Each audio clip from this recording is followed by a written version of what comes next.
ভালো আছেন তারা যারা চেতনায় বিশ্বাস করে, আরো বিশ্বাস করে,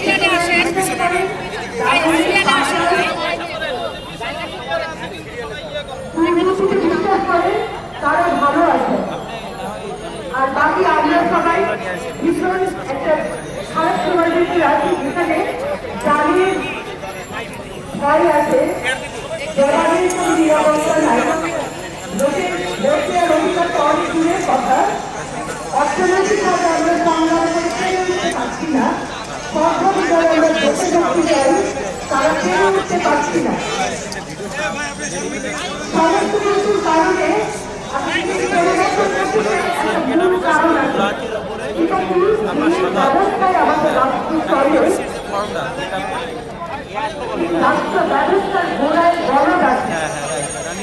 একটা মানুষকে সংগ্রাম করে পাল্টে দিয়ে আরেকটা মানুষকে আনবেন, আবার সেই মানুষকে বলতে আমাদের পরিণত হতে বাধ্য।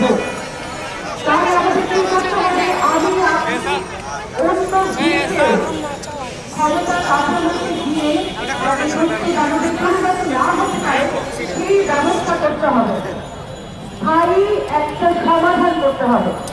সেক্ষেত্রে যদি আপনি আমরা অবিচারের থেকে মুক্ত পেতে চাই, তাহলে সেখানে কি বলি, বিচারককে পরিবর্তন করে কোনো লাভ হবে না। কারণ ব্যবস্থার ভিতরে আপনার পরিবর্তে ওনাকে বিচারক করলে কোনো কাজ আপনি দিতে পারবো না। তার বিচার ব্যবস্থার ভিতরে যে সমস্ত ত্রুটি আছে, সেই ত্রুটিগুলো পরিবর্তন করতে হবে, আইন কানুনের পরিবর্তন করতে হবে, এবং সেটাকে আমরা বলছি সংস্কারের কাজ করতে হবে। সংস্কার মানে পরিবর্তন করা, ভালো পরিবর্তন করা। সেই সংস্কারের জায়গায় হাত দিতে হবে, এবং এটি কোনো একটি একক দলের পক্ষে কিংবা এক দল মানুষের পক্ষে সম্ভব নয়, সেটা হতে হবে সমন্বিতভাবে। ভয়, ভীতি, ত্রাস, হামলা, মামলা, হুলিয়ার কারণে বর্তমানে কয়েক দশক ধরে মানুষ কথা বলতে ভয় করে বলবে না, এক ধরনের ক্রোধ এবং হতাশার ভিতরে চলে গেছে। এখান থেকে বের হয়ে আসতে হবে।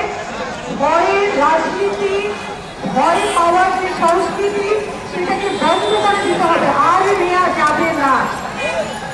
এই বাংলাদেশের মানুষ অতীতে 40 বার রুখে দাঁড়িয়েছে,